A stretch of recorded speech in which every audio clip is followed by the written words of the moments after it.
Shame on you. Una akili. Umesomea uloya, si ufungua hata koti ndogo huko Siaya huko, ufanye kazi ya uloya huko. Wacha kusumbua mzee kila saa. Juzi tu umesahau Orengo, umesanya ushahidi makaratasi kanda ngapi na ukaenda kotini kushinda hiyo kesi.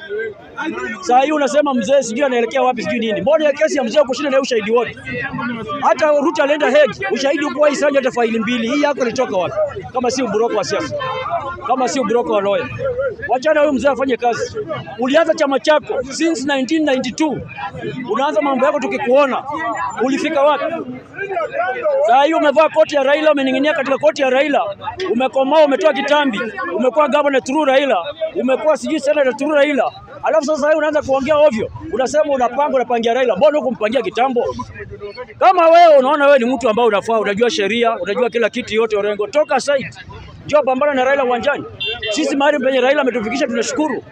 Mzee tulikuwa sijui, hata mimi nilikuwa sijui kitu ambacho kinaitwa CDF. Mzee ametuletea CDF. Tulikuwa tujui kitu mambo ya devolution government. Sasa hivi mzee ametuletea devolution. Tunaona matunda yake. Kama si Raila kuleta hivi vitu ungekuwa governor huko. Ungekuwa senate. Wewe ulikuwa mbunge ambao ujenge hata darasa na wewe ni profesa. Darasa mjengi wote na nyang'nyongo. Watoto wanasoma chini ya mtu wa kweli na nyinyi profesa. Kwani profesa yenu mlinunua?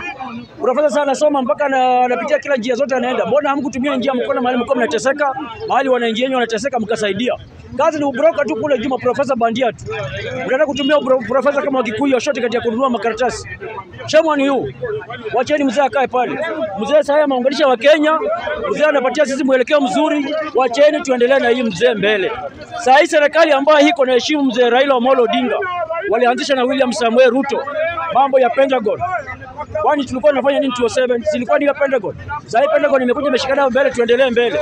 Unasema sijui nini Raila ni mkora sijui nini. Mswahili anasema akufae kwa dhiki ni rafiki. Ruto amesukuma Raila mpaka Raila akakuwa prime minister. Raila leo hii ameamua kuregesha mkono kwa Ruto asaidie Ruto kufanya kazi kwa serikali. Mnamkashifu kwa njia gani? Wacheni hao watu washikane tuende mbele.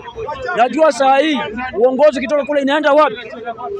Turudi kwa hii jamii yetu tena, jamii ya Mlembe. Watu wanabweka kule kina natembea hakuna kitu unafanya kule.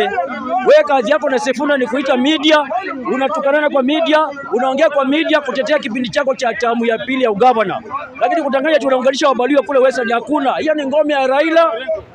Nyanza na Western ni ngome ya Raila. Hakuna vile unaweza kupokonya Raila ngome kwa mdomo. Unatudanganya hapa natembea. Wewe saa hii nimeona pale Trans Nzoia unapewa wamama mahindi kilo 2. Unasema unawasaidia mitungi empty za gas ati wasipige na kundi kuwadanganya. Wacha ukora natembea tunakuona. Umekuwa kule kwa serikali. Kazi ambayo umefanya kwa tumekuona. Saa hii tunaona vile unaendelea. Pale Trans Nzoia jenga hospitali. Saidia watu wanakufa hapa Trans Nzoia. Wacha kukatia watu wa pikipiki hapa. Ati sijui leseni sijui ya mwaka mmoja mzima. Unawakatia kwa shilingi 500. Wacha ukora tunakuona bwana wanatembea. Tunakuona. Wewe ndio tunakuja hivi.